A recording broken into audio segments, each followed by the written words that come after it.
Got you. So we have to find that Airbnb way ahead of time, coordinate with that, make sure people have travel plans. Like I paid for people's meets before just because they can only afford a hotel and travel. They can't afford the meet fee. Just doing anything we can to get them to the competition platform. Whether that's, this last meet, I ended up giving up my bedroom for a couple and I slept on the floor because we didn't have enough And dedication. beds. We didn't have enough beds. That's real. A lot of coaches probably And wouldn't I have don't done give a that. fuck. I don't need to Yeah. sleep good. I'm just sitting there walking around with a beer in my hand telling people numbers the next day.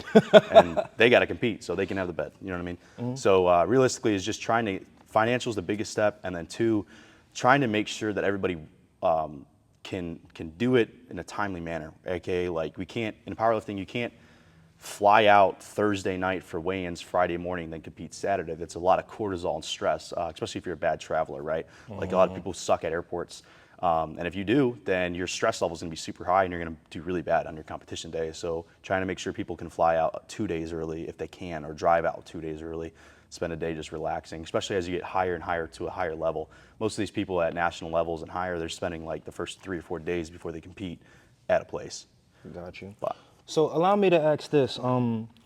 As a coach, before you say, all right, my guy, my girl, they're ready to get on a platform, what do you look for? Like, because I know it's like 8-week programs, 16 weeks, I guess sometimes even 32. What do you look for before you tell that person you're ready to compete, you're ready to get on that platform? So two things with that.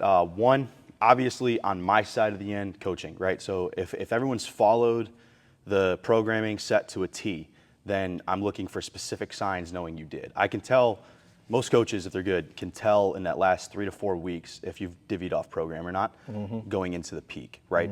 So when you're powerlifting, you got to lead up to that peak, and you can tell because if people are feeling great, like everything's moving super amazing, they're not doing well. That sounds counterintuitive, right? With powerlifting, the last few weeks, you should be really, really fatigued. You should be, very, very strung out. Your last lift should be really difficult to hit. And then you save that good lift for the platform. You see too often people hitting PRs leading up to the meet, and they don't do good at the meet, right? So that's one thing that we look for. And then two is just anxiety, man, because people, from left and right to all my clients that first responders or military, like, dude, I've seen combat in 100 missions, right? And every time I walk out on that platform, that first squat is still stressful. You still get the shakes, no matter who you are, even if you've competed 100 times, no matter what platform you're on. So trying to control people's like anxiety, and like looking for those cues to try to like get them to focus is something that's, you got to find, every individual has it. You know what I mean? I got you. So Their own cues. So the reason why I asked that, 'cause that's, I'm gonna use military terms, but so that's like a leadership position. The reason why is like, I know sometimes like you'll get clients, and I'm only speaking from my personal experience.